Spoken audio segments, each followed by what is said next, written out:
Taigi, tu kalbi ir jauti, kai bandai prakalbinti jį. Bandai save įtikinti, kad neparinkai tokių žodžių, kad jisai išgirstų, kad jisai suprastų. Ir vėl galvoji, kad kažką ne taip susakei. Ir tiesiog pokalbio metu pradedi analizuoti, rinkti žodžius. Tau nesigauna tiesiog bendrauti kaip mūsų drauge, ar ne, atsisėdau, kavos atsigėriau, galva išjungta, aš tiesiog, kai sakant, leliakinu, šneku, nusišnekėjau pom, galbūt netokį žodį panaudojau pom, jinai mano draugė ir supranta, bet kodėl neina taip lengvai kalbėti su vyru? Kodėl kiekvieną kartą reikia ieškoti ir parinkti žodžius? Ir dar gerai apgalvoti, kad tie žodžiai netaptų vyro nepasitenkinimu, vyro pykčio sprogimu, kad tie žodžiai jo neužgautų. Ir tada pradedi dar švelniau kalbėti, dar atsargiau kalbėti. Ir tavo mintis pastoviai yra įtemptos. Ką aš dabar kalbėsiu, ką aš dabar kalbu.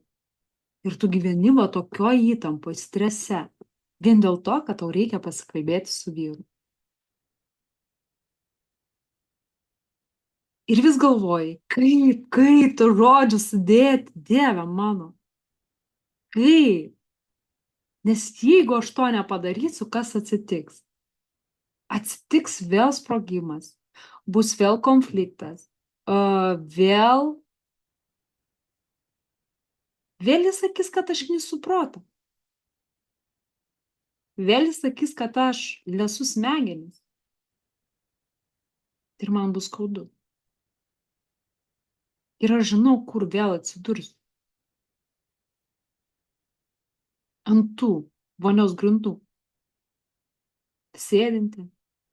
Arba susisukus kaip katinas į kamuoliuką. Ir dėl to aš ir renku tos žodžius.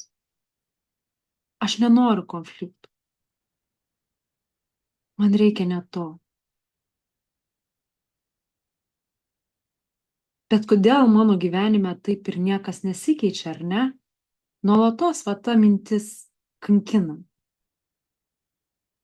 Kodėl aš taip stengiuosi parinkti žodžius, o rezultate gaunu tos pačius atsakymus. Tu vėl pradedi? Ką čia prisigalvojai? Kas tau čia nepatinka?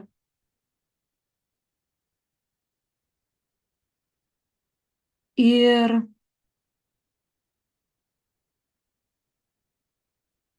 tai ne apie tai, kad tu nemoki parinkti žodžius. Ar tavo protas negeneruoja kažkokių ypatingų žodžių, ar ne, kurie visą tą situaciją sušvelnintų. Tu tiesiog kalbi iš tos savo atsargios ar nebūsenos. Ir ta būsena būtent įrodo, kad tu nori užsitarnauti. Užsitarnauti, kad tavęs klausytų. Nusipelnyti tylaus vakaro. Be barnių, be bambėjimų, be konfliktų.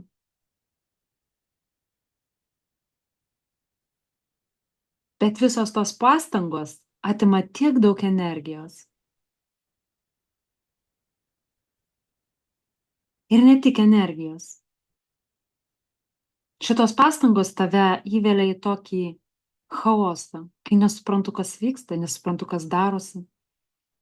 Jos atima tavo aiškumą,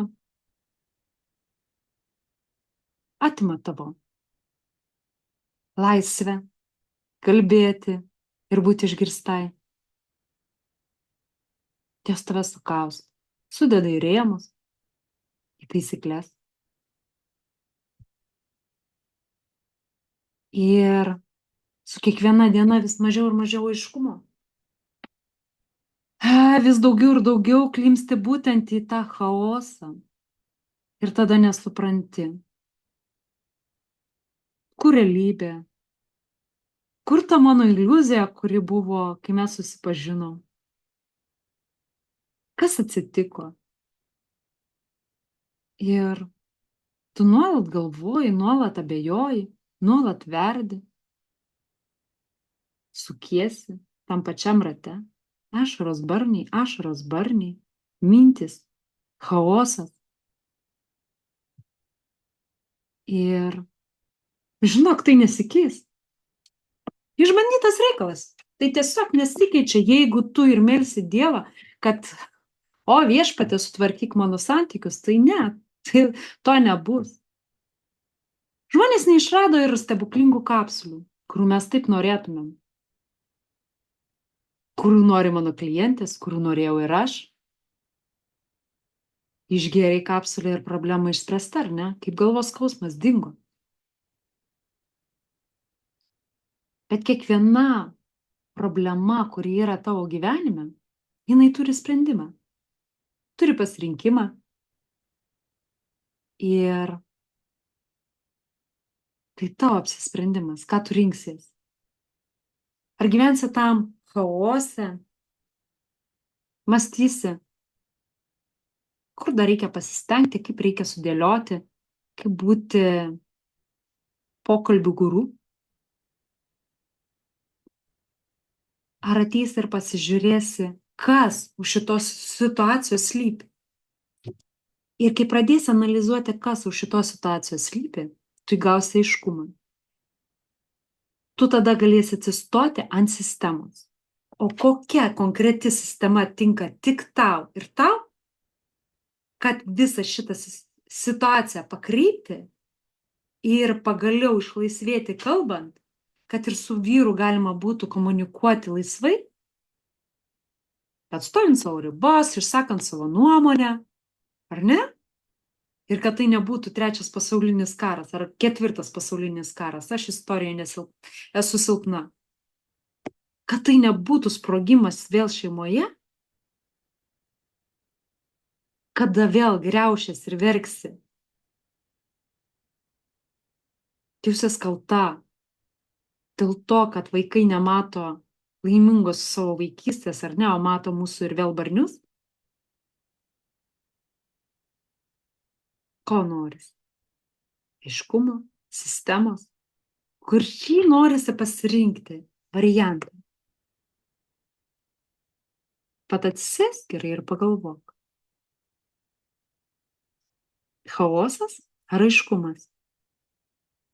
Kas pagelbės jaustis geriau? Ir nuo to priklauso tavo pasirinkimas. Kaip toliau rutuliuosis tavo santykiai, tavo santykis su savimi, tavo kasdienybė.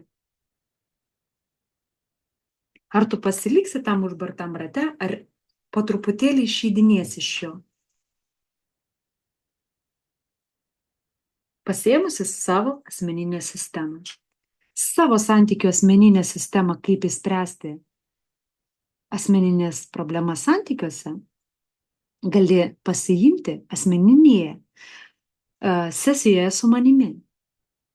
Tai mes pažiūrėsime, kokios problemos jūs slegia, su kuo jūs susidurėte kiekvieną dieną, kuo jūs gyvenate.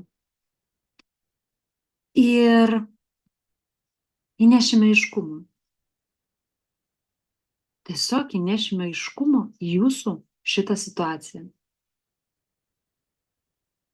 Kad kartu galėtume sukurti sistemą, kuri padės jums laisvai komunikuoti, išreiškiant save. Jeigu domina, po video dedam pliuselį, o jeigu ne, paskrolink.